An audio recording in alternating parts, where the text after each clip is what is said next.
Et maintenant, sans plus tarder, je suis excité et je suis très remerciant de souhaiter le bienvenu à notre intervenant Eric Edward. C'est un éducateur autochtone renommé et un forestier écologique ayant plus de 25 ans d'expérience à restaurer nos forêts Wabanaki acadiens. C'est le directeur de McPhail Woods Ecological Forestry Project et a été important dans sa croissance et son succès.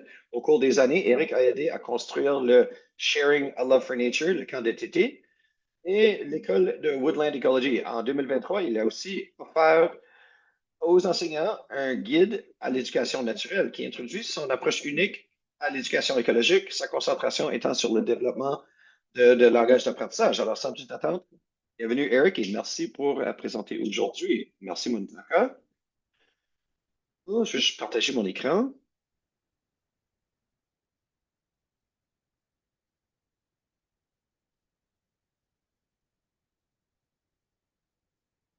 Bon, ça paraît bien, oui. Excellent. Bon, mon nom c'est Eric Edward. Juste un peu à propos de McPhails avant de commencer. Je parle déjà trop vite. Alors, ce projet est l'œuvre de la Coalition environnementale de l'île Prince-Édouard, qui est une organisation sans but lucratif ici sur l'île. Le projet a débuté en 1991 et nous sommes situés sur la propriété familiale sur Andrew McPhail Homestead, située à Orwell. Et notre mission consiste à fournir à notre communauté les connaissances, les compétences, les matériaux nécessaires pour agir de façon positive sur l'environnement. Et vraiment, Aldo Léopold a toujours été une grande inspiration pour nous et voici une citation qui aide à guider notre mission. Et je crois que c'est juste un bon point de concentration sur lequel on peut se baser aujourd'hui. La nature est une fontaine d'énergie qui se disperse par le sol, les plantes et les animaux, et nous en faisons partie aussi. Alors, le projet a démarré vraiment comme une série de sentiers.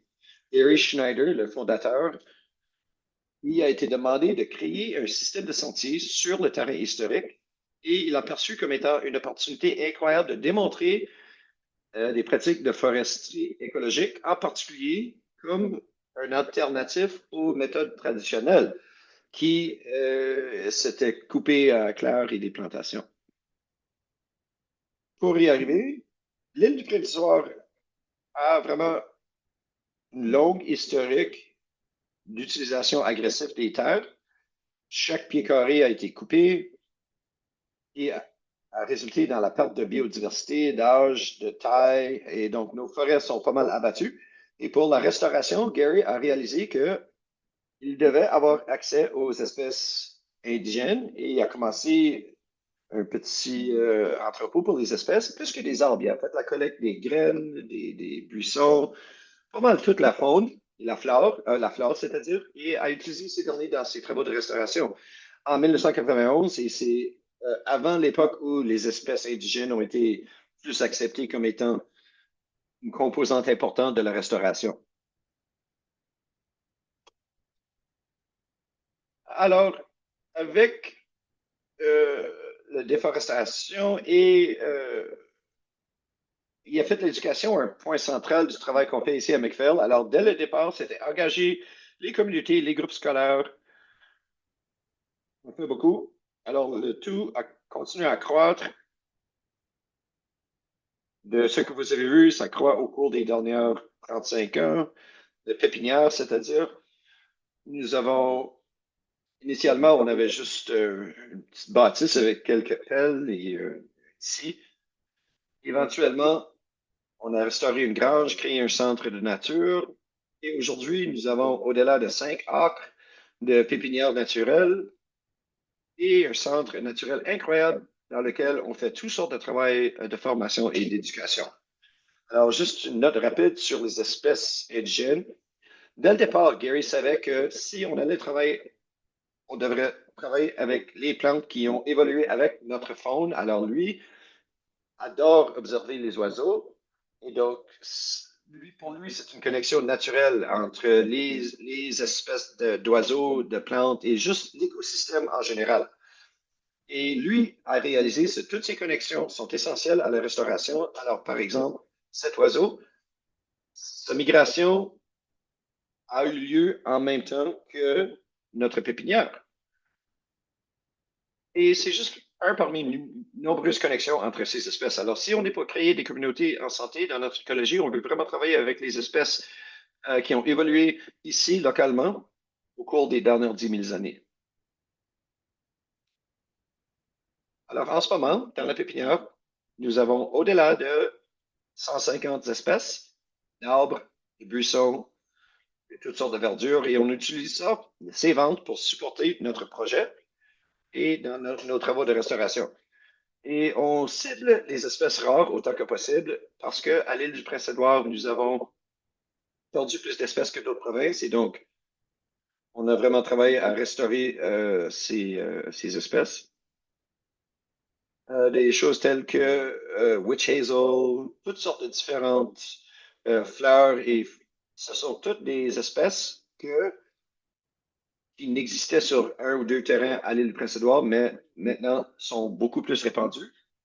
Et l'idée à Gary, c'était que si vous simplement vous faites la collecte, vous la semez, vous la faites croître et vous le restaurez à la nature, la solution est aussi simple que ça.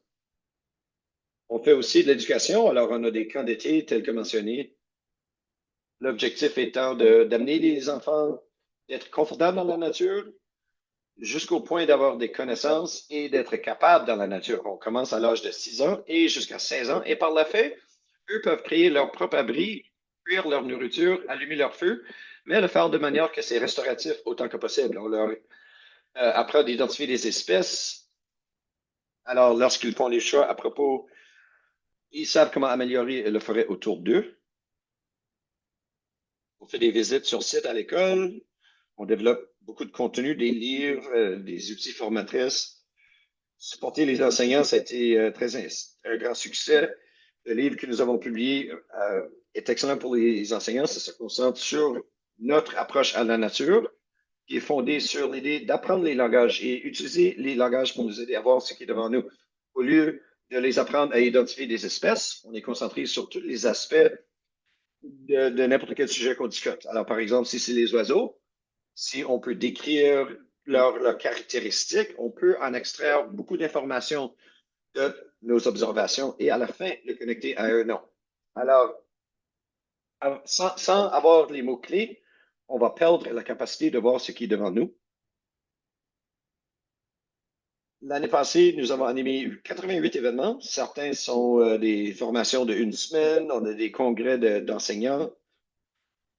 On fait tout à partir des cours universitaires, aux événements bénévolats, à des ateliers uniques, toutes sortes de choses. On essaie d'atteindre la communauté de plusieurs manières et au-delà de ça, on travaille sur un projet de foresterie. Nous avons un moulin, équipement de récoltage. Ça, c'est moi qui grimpe l'arbre en haut à droite. Et la province, il y a 20 ans, nous a donné 2000 acres de terre publique pour gérer, ainsi que ce terrain à McPhails. Alors, c'est comme un peu dans notre communauté, mais encore une fois, c'est un endroit de faire nos travaux de restauration, mais aussi récolter du bois.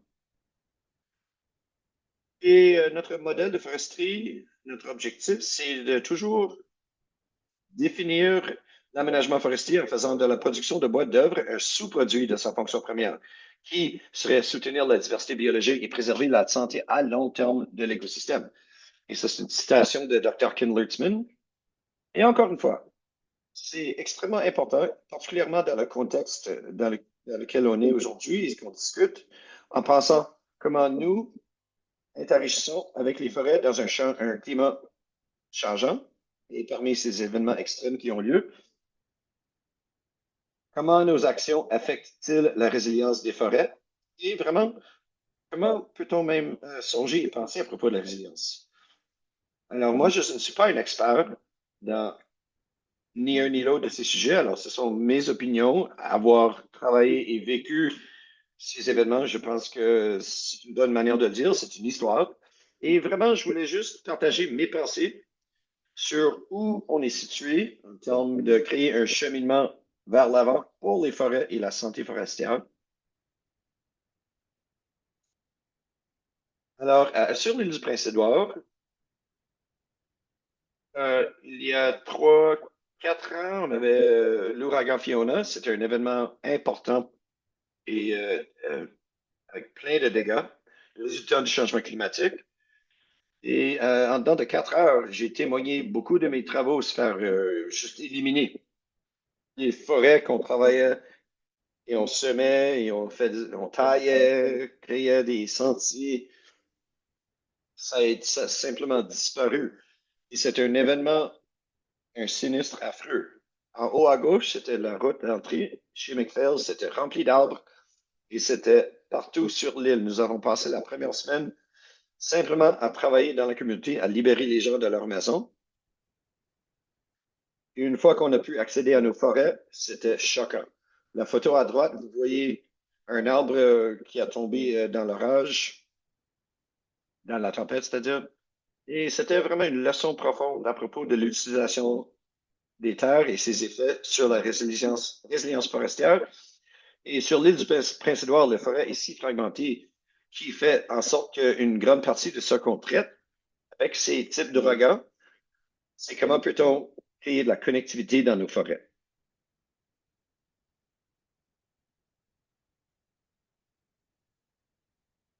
Alors, encore une fois, nous sommes dans un système unique ici où nous avons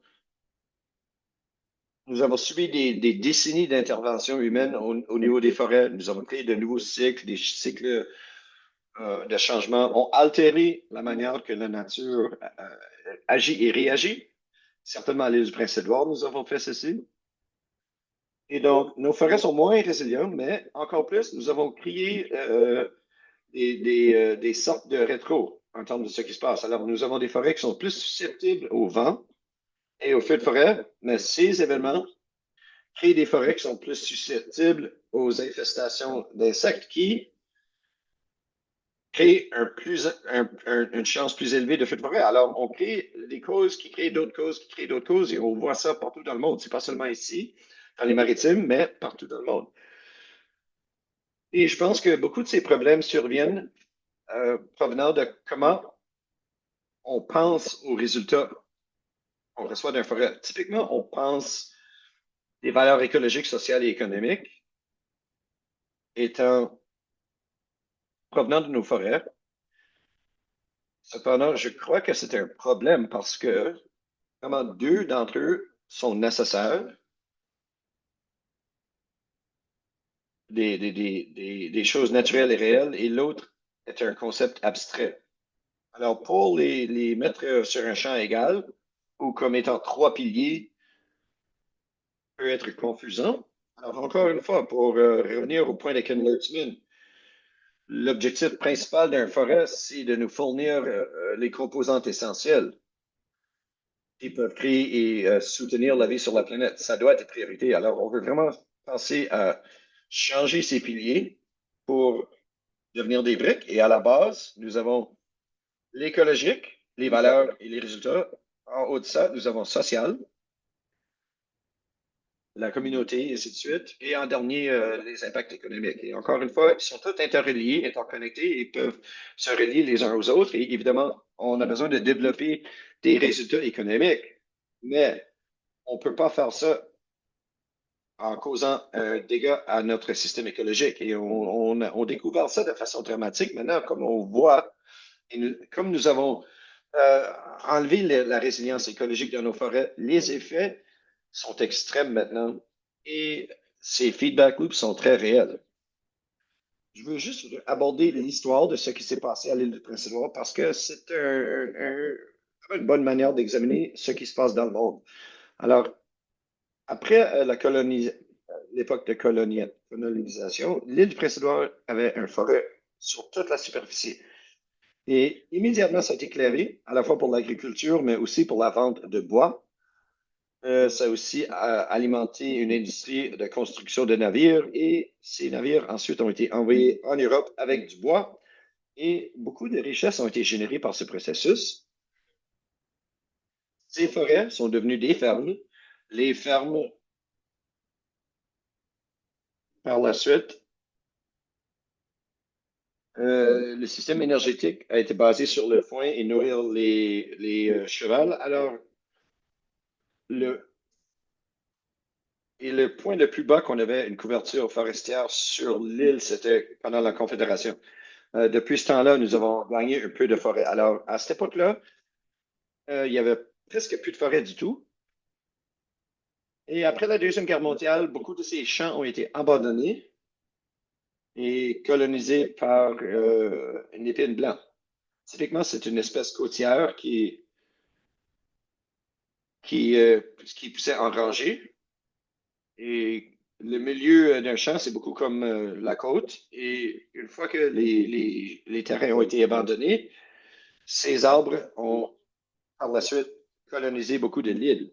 Alors, quand les gens pensent aux forêts de l'île du Prince-Édouard, vraiment, ce sont ces anciens champs avec des arbres qui se sont installés par après la Deuxième Guerre mondiale. Et après, comme les nouvelles méthodologies de foresterie ont arrivé, la sylviculture, les modèles industriels étaient coupés en totalité des plantations basées sur développer des rendements durables. Ces, euh, ces arbres ont été récoltés, virés en plantation, et ces derniers ont vraiment, ils croient et ils sont en croissance depuis ce temps-là. Donc, beaucoup de nos forêts sur l'île sont maintenant des anciennes plantations, des choses, différents types d'arbres, beaucoup d'arbres hivernales. Alors, de beaucoup de sens, nous avons rendu notre forêt comme la forêt boréale ici sur l'île.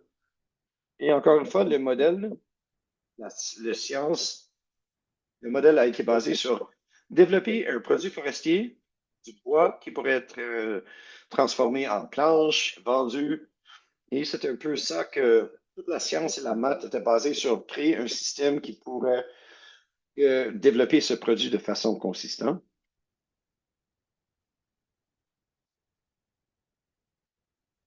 Le problème ici, c'est que ce ne sont pas des systèmes naturels. Nous avons enlevé beaucoup des protections naturelles qui sont là pour nous protéger de la situation dans laquelle on se retrouve, avec des événements météorologiques qui sont de plus en plus fréquents, des périodes plus allongées de sécheresse, des températures plus élevées, des insectes, des feux de forêt. Alors, toutes ces choses arrivent maintenant et le système est pas mal parfait pour élargir ces problèmes.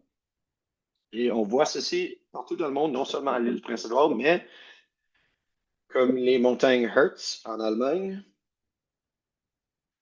qui vraiment ont créé les pratiques modernes de sylviculture. Leurs forêts ont été démolies par un insecte, pareil comme ici à l'île du Prince-Édouard, le spruce beetle. Alors, les forêts naturelles qui régénératives sont beaucoup plus en santé et eux ont commencé à utiliser ce type de forêt au lieu d'un modèle de plantation.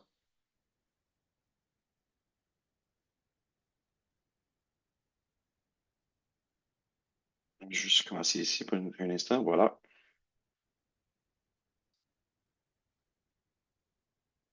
Alors, en termes de les recommandations courantes, créer des forêts qui sont résilientes aux feux de forêt, souvent, ces recommandations incluent des choses telles que réduire la végétation, particulièrement sur la surface, réduire les branches, tailler les arbres, augmenter l'espace entre les arbres eux-mêmes pour que la canopée n'est pas si fermée, enlever des bois morts et semer des arbres qui résistent à la sécheresse et ce serait un arbre de miracle si ça existerait. Mais aussi, c'est semer des choses qui sont appropriées pour le climat et qui aident à la migration d'espèces aussi. Et d'un côté, la réponse à ceci, c'est beaucoup la sagesse qui se fait partager en termes d'une bonne gestion de forêt répondant au changement climatique et la menace des feux de forêt. Et c'est un peu ici où a démarré la conversation pour moi. être engagé ici à ce webinaire, c'est que devrait-on faire avec nos forêts ici sur l'île Prince-Édouard ainsi que les maritimes pour répondre aux menaces de feux de forêt? Et vraiment, il n'y a pas seulement une chose. On a toute une gamme, une portée d'effets qui se composent les uns sur les autres. Et donc, ce que moi, je voulais discuter, et on va l'aborder plus généralement, c'est comment peut-on repenser au problème en entier? Comment peut-on réfléchir à propos de ce qui se passe et quelle est la réponse appropriée? Parce que pour réduire la végétation, augmenter la distance, enlever les arbres d'aléas, de tailler, ça, c'est le forêt modèle pour ça. Alors, on voit des arbres bien espacés, il n'y a pas d'arbres morts à terre. C'est une forêt qui pourrait résister aux feux de forêt. Cependant, ça a la même allure que les plantations que nous avons créées il y a plusieurs décennies et qui ont enfin mené à ce problème. Et donc, je pense qu'on doit penser de façon plus générale face à c'est quoi la résilience et comment peut-on participer dans cet effort comme des intendants des terres forestières.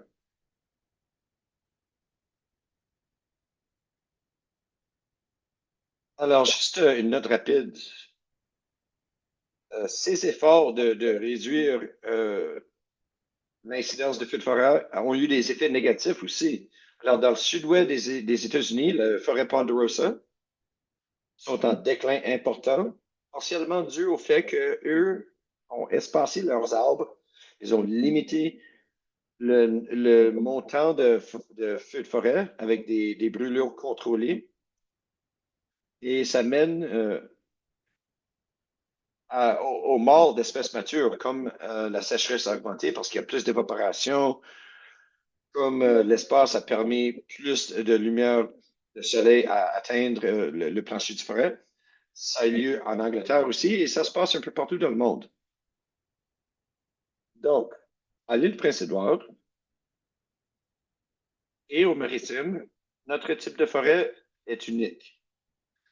C'est appelé la région Wabanaki acadien et je vais donner une description à ce que c'est quoi. Ça nous aide à comprendre comment répondre au changement climatique. Alors, le forêt acadien Wabanaki est un mélange de deux types de forêts. Alors, provenant du nord, il y a les espèces boréales et plus vers le sud, les bois durs et au centre, on a un mélange des deux. Alors, nous avons un mélange des arbres conifères et des bois durs du sud. Et c'est certainement pas une forêt homogène. Vous allez trouver beaucoup de différentes espèces, des conifères un peu partout, mais en majorité, c'est une ancienne forêt contenant qui a une longue chronologie de feux de forêt et les espèces dominantes sont tolérantes. Euh, et encore une fois, c'est incroyablement diversifié et va se présenter dans différentes manières. C'est pas constant partout dans la région. Et c'est juste rempli d'histoires. Partout où on regarde dans nos forêts, il y a des communautés incroyables, des connexions, des résiliences qui font naturellement partie de ce système. Et le tout travaille en concert pour créer une forêt qui a évolué au cours de 10 000 ans et a genre, accompli ce statut climatique. Et vraiment, ce que ça veut dire, c'est pas une forêt qui a atteint la fin et a arrêté d'évoluer. C'est rendu à son point le plus dynamique. Alors, nous avons une forêt qui, en soi-même, est déjà au point d'être prêt à faire affaire avec de nombreux défis. Il y a une diversité de hauteur dans la canopée, une diversité d'espèces. Il est capable de croître des forêts côtières, ripariennes, des terres, des collines élevées. Et c'est toujours existe au sein de la relation aux insectes, aux feux de forêt, mais dans des périodes beaucoup plus allongées. Et juste une des histoires que vous allez trouver dans nos forêts, voici le Trembling Aspen, souvent considéré une espèce ayant très peu de valeur ici au Maritime. mais c'est un des arbres préférés de notre Hairy Woodpecker. Et cet oiseau, lui, il habite dans des trous. Alors, il crée des trous dans un arbre et lui est créé pour faire ça, pour creuser des trous dans des arbres et créer un nid. Ses plumes sont adaptées à l'aider, ses yeux sont adaptés pour ça. Alors, il y a tout plein d'adaptations pour lui aider à faire un trou dans un arbre. Et il aime le trembling aspen parce que le bois est doux, mou. Alors, c'est un excellent choix pour créer leur nid. Et un autre oiseau qui habite dans ces trous, c'est un hibou. Mais lui ne peut pas les créer par lui-même. Lui est créé pour la chasse. Alors, il y a des griffes, les yeux sont tournés vers l'avant, toutes sortes d'adaptations pour chasser, mais pas pour creuser un trou dans un arbre. Alors lui, il dépend sur le woodpecker pour créer sa maison. Encore une fois, on a besoin de l'arbre, on a besoin de deux espèces d'oiseaux et ils travaillent tous en concert dans notre écologie. Encore une fois, super complexe, avec beaucoup de nuances et ces relations existent partout dans la forêt en soi-même. Et je voulais juste que vous pensiez, réfléchissez à cette idée de plantation et l'objectif d'avoir du bois de disponible. Et ici, on discute tout un réseau de vie qui se supportent les uns les autres. Et nous, on fait partie de cet écosystème aussi. Alors, quelle est la meilleure réponse pour nous dans cette situation? Bon, ben moi, je pense que la chose importante, c'est de garder en tête que cette situation est plus grande que n'importe quel individu. Et la science est un outil incroyable. Cependant, ça nous a guidés et ça a été utilisé dans beaucoup de manières qu'on peut honnêtement dire ont été négatives, ayant des impacts négatifs, mais quand même positifs à la majorité du temps. C'est important pour nous de reconnaître de l'humilité et de vraiment commencer à nous poser quel est notre objectif ultime. Alors, si ça, c'est simplement du bois, c'est purement économique, ça pourrait en fait diminuer la résilience. Et si notre crainte, c'est la perte de ce bois, est-ce qu'on crée réellement un système qui, à long terme, sera avantageux pour toutes les espèces vivantes? Et donc, comment peut-on créer un système et un système de gestion de foresterie, une approche qui sera durable à long terme et sera avantageux pour toute espèce à long terme? Et certainement dans la région Wabanaki acadien, mais partout dans la planète même. Et je pense que ça, c'est la chose intéressante, c'est que on voit les effets d'une approche que ça a généré un système qui est très vulnérable aux effets de changement climatique, pendant que nos systèmes naturels ont naturellement des mesures préventatives. Alors, la résilience, vraiment, c'est l'humilité de retourner à l'état naturel qui existait déjà, que la solution était toujours avec nous dans les forêts. Et donc, c'est pas une question d'avoir à faire des grandes recherches ou des migrations assistées ou de penser toutes ces autres interventions humaines qui essayent d'anticiper, de prédire les défis que nous allons affronter. On peut simplement travailler avec la nature comme il se présente naturellement. Et quelle est l'apparence de ce dernier? Et combien de temps qu'il reste? Et il te reste quelques minutes. Alors, premièrement, nous devons permettre les forêts de vieillir. Simplement dit, on doit créer, nous allons nous assurer que il y a une couverture continue de forêt et qu'on travaille avec le processus de succession naturelle où on guide les forêts envers un état mature, une communauté forestière mature. Et ça peut prendre, le calendrier peut paraître comme des centaines d'années à l'opposé à court terme. Mais encore une fois, cette promesse doit commencer à quelque part. Donc, permettre les forêts de vieillir et avoir multiples différents âges, tailles et arbres croître ensemble. On doit planifier pour des arbres morts et le concerne en ce moment, c'est qu'en est-il des bois morts comme étant l'alimentation pour les feux de forêt? C'est aussi important de se souvenir que ces bois agissent comme une éponge et peuvent aider à conserver de l'eau et la rétention d'eau et que beaucoup de notre forêt ont une absence de cette matière organique pour conserver l'humidité, qui mène à la sécheresse et les effets négatifs qui résultent de la sécheresse. Encore une fois, ces arbres morts aident à passer à travers les périodes de sécheresse, mais c'est aussi un habitat important pour d'innombrables espèces qui nous aident avec le changement climatique. Le tout partant des oiseaux, il y a 27 espèces d'oiseaux, il y a des insectes, ils jouent tous un rôle à créer des forêts résilientes. En Californie, ils ont fait des tests sur les salamandres pour voir leur consommation d'insectes était si élevée que ça ralentissait la décomposition qui permettait plus de carbone à se faire entreposer au sol. Alors, le tout joue un rôle en créant une forêt plus résiliente. On veut travailler avec les espèces indigènes et donc je pense que il y a personne qui sait où s'enligne le changement climatique. Et 10 000 ans d'essai de la part de la nature peut nous guider dans le sens qu'est-ce qu'on veut utiliser comme un mélange d'espèces.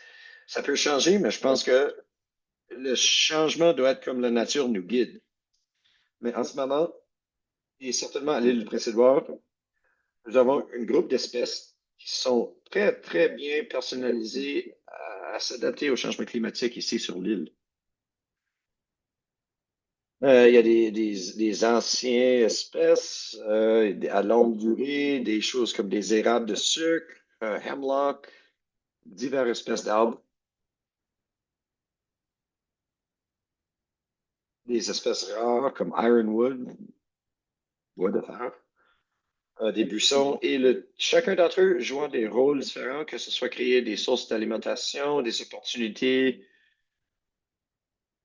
pour des pollinisateurs, même chose avec des fleurs sauvages. Et aussi la nourriture à l'année longue. Alors des choses comme le mountain sont incroyablement bons pour créer de la nourriture pour la faune qui reste ici au travers de l'hiver. On veut aussi améliorer les cours d'eau, les protéger. Ça fait partie des habitats les plus importants pour la vie sauvage et les espèces indigènes, ainsi que les plantes indigènes. On veut protéger les sols forestiers. Et on sait maintenant comment ils sont, importants ils sont à connecter, comme la mycorrhizie qui connecte toute la forêt, l'entreposage du carbone. Ensuite, on veut travailler avec la nature aussi. Alors, Fiona a causé beaucoup de dégâts et a causé beaucoup d'arbres à tomber, qui aurait pu être perçu comme un effet négatif, mais ce que ça fait, c'est que ça prend ces anciens champs et ça crée des buttes et ça commence à changer la topographie à un niveau micro, qui est super important. Ça tourne le sol, ça le mélange et ça crée des places pour l'eau de s'accumuler, qui peuvent ensuite devenir des maisons pour de nouvelles espèces qui auparavant n'étaient pas là.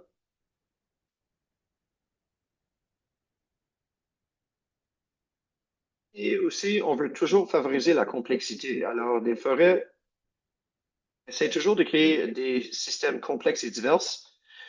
Et tout ce qu'on peut faire pour aider avec ça devrait toujours être priorité et être capable d'identifier où cela existe déjà dans une forêt. Ici, on peut voir qu'il y a des érables, des arbres rouges, trois différentes sortes d'érables. Et ce sont toutes nos espèces indigènes d'érables dans cette petite superficie. Et ensuite, on doit réfléchir face à comment on récolte et ce qu'on cible à nos récoltes. Est-ce qu'on peut trouver une manière de transformer des produits à basse valeur dans des choses à haute valeur? Oui, on a besoin d'être créatif et de réimaginer son allure. Et je crois que c'est l'aspect la plus importante, c'est de déterminer comment créer une nouvelle industrie, pas basée sur le dénominateur le plus bas en commun, le produit le moins dispendieux, mais en fait des choses à haute valeur qui pourront être utilisés par des gens pour une longue période de temps, qui seront créés à partir des arbres qui, typiquement, n'ont pas de valeur innée. Des choses telles que ce bol. Et on a besoin aussi d'apprendre aux autres à aimer les forêts parce que on fait partie de l'écosystème. Et je pense que la chose remarquable d'avoir fait de l'éducation naturelle et à mon travail dans les bois dans cette communauté, c'est de voir comment important c'est aux gens quand ils ont l'opportunité de se connecter avec la forêt, comment ça leur change. Et ça change la manière qu'ils réfléchissent à propos des forêts. Encore une fois, si nous sommes pour adapter, c'est vraiment adapter au sein de soi-même en premier lieu. Et changer nos attentes, nos pensées, nos craintes, nos sentiments. Et apprendre à vraiment faire confiance que la nature nous supporte dans plusieurs sens. Et à chaque printemps, nous faisons du surveillage d'hiboux. Il y a des centaines de gens qui participent et c'est un moment de aha pour les gens lorsqu'ils réalisent que un oiseau a besoin d'un trou dans un arbre. Et donc, il a besoin des grands arbres. Si vous mettez en valeur d'avoir ces hiboux dans votre forêt, vous avez besoin d'avoir des arbres et des arbres morts, en fait, qui sont toujours là. Et donc, encore une fois, ce sont des petites connexions qui existent partout et ouvrir la conscience aux gens pour leur permettre de comprendre vraiment ce qu'on essaie d'accomplir dans nos forêts et comment nous sommes tous interreliés avec les forêts. Ça pourrait être des fleurs, ça pourrait être des champignons, ça pourrait être des insectes, des oiseaux, la cartographie des oiseaux, ça pourrait être divers insectes, c'est tous des points de connexion qui nous aident à se souvenir que nous avons une relation fondamentale avec le monde qui nous entoure. Et je pense que beaucoup de nos craintes par rapport au changement climatique résultent du fait que nous ne sommes pas ou on ne ressent pas nécessairement ça toujours. Alors, ça sent comme si quelque chose qui est hors de notre contrôle ou une fois qu'on perçoit notre place dans le système, on peut comprendre comment nos actions peuvent avoir des conséquences de manière positive. La semence aux écoles, apprendre aux étudiants à planter des choses, c'est super important. Et c'est tout. Est-ce que je suis proche de mon temps? Oui. Tu peux avoir 4 minutes si tu veux. Non, je pense que si je pourrais. J'espère que la chose principale, c'est qu'on a besoin de réimaginer le problème. On pense à la fois qu'on a des solutions et on prend qu'il y a un problème. Et je pense que le point, c'est que la nature a tout ce qu'on a besoin et c'est simplement une question d'accéder à ses avantages au lieu de les imposer d'une manière ou de l'autre.